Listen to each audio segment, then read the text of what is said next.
नमस्कार। कभी सोचा है कि बड़े बड़े गुणा करने के लिए पहाड़े या टेबल याद करने की जरूरत ही ना पड़े? तो आज हम एक ऐसी ही जबरदस्त ट्रिक सीखने वाले हैं जो कैलकुलेशन करने का तरीका ही बदल देगी। अरे, हम सब जानते हैं कि 100 तक पहाड़े याद करना कितना सिरदर्द वाला काम है ना? ये एक आम परेशानी है, लेकिन सोचिए, क्या होगा अगर इसका कोई बहुत ही आसान सा समाधान हो? जी हाँ, एक ऐसी सीधी साधी ट्रिक है जिससे पहाड़े याद करने की ये जरूरत ही खत्म हो जाती है। सच कहूं तो ये एक तरह का गेम चेंजर है। ठीक है, तो चलिए अब इसे समझते हैं।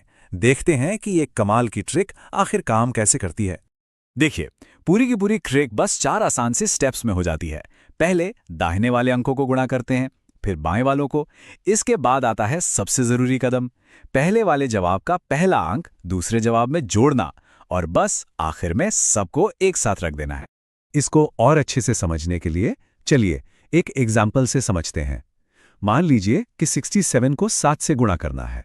तो सबसे पहला स्टेप, हम 7 को दाहिने वाले अंक यानी 7 से गुणा करते हैं। तो 7 गुणा 7 हुआ 49। इस नंबर को मतलब 49 को अभी साइड में रखते हैं। अब आता है दूसरा स्टेप। हम उसी 7 को बाएं वाले अंक यानी 6 से गुणा करते हैं। तो 7 गुणा 6 हुआ 42। तो अब हमारे पास दो नंबर आ गए हैं, एक है 49 और दूसरा 42। अब आता है सबसे मजेदार और सच कहूं तो सबसे जरूरी हिस्सा। हम पहले वाले जवाब यानी 49 में से पहला अंक 4 लेंगे और उसे दूसरे जवाब यानी 42 में जोड़ देंगे। तो 42 में वो 4 जोड़ने पर क्या मिला? 46। ये हमारे फाइनल जवाब का पहला हिस्सा बन गया। और बस अब आखिरी काम, जो 46 आया था उसके ठीक आगे, याद है वो पहला वाला 49, उसका बचा हुआ 9 लगा देना है। और ये रहा जवाब आ गया, 469। है ना एकदम आसान और सुपर फास्ट।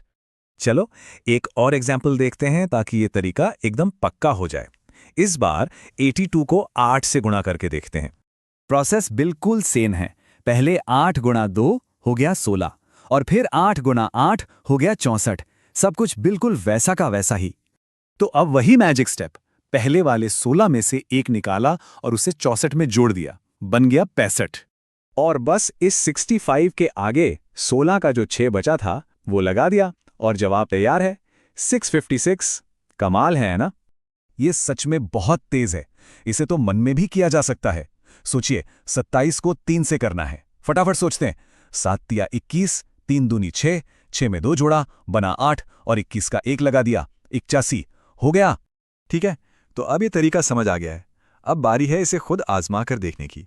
तो एक सवाल है, इसी ट्रिक का इस्तेमाल करके पता लगाइए कि 72 को 8 से गुणा करने पर क्या जवाब आएगा।